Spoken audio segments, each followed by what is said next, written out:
And it's officially July, and that means the state failed to meet its self-imposed goal to get all homeless families out of hotels and motels. Tonight, 22 News I-Team reporter Laura Hutchinson asks why and finds out whether the program is worth the price tag for hotels.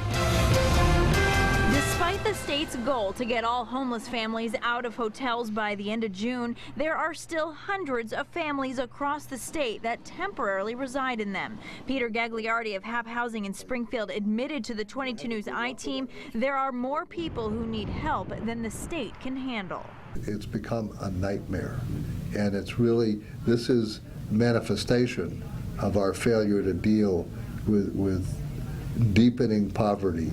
The I-Team discovered in June that since 2009, the state has paid more than $55 million to hotels that house families.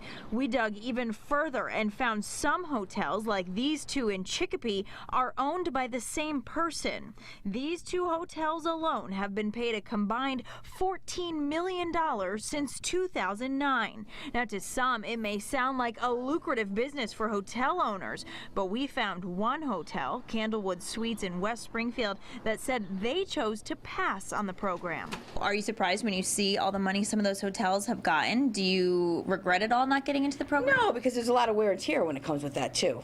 You know, so they're going to have to, once they leave, I don't know if they are, but if they do leave, they're going to have to put a lot more money into their facility to get it ready to sell to the average guest.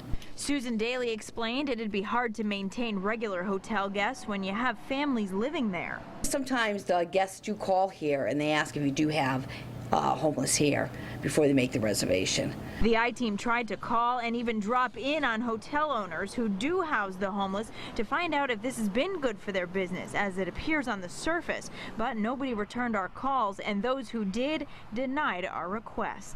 David Averill with Chicopee Electronics is in charge of inspecting hotels for safety, and he says there's obvious wear and tear on those with families.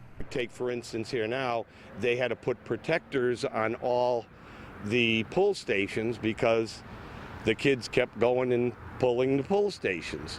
Gagliardi says the hotels aren't ideal for the families or the taxpayers, but the state doesn't have money to change it immediately. He says the new budget offers only minor tweaks.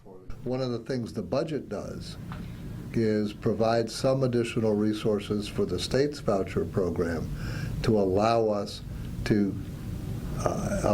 as an industry to begin to assist some people who are on those waiting lists. The state hasn't yet set a new goal to get the families out, and it's not clear if they will. 22 News used state records to find out who owns the different hotels. To see our findings, you can head to our website, wwlp.com. I'm Laura Hutchinson, working for you with the 22 News I-Team.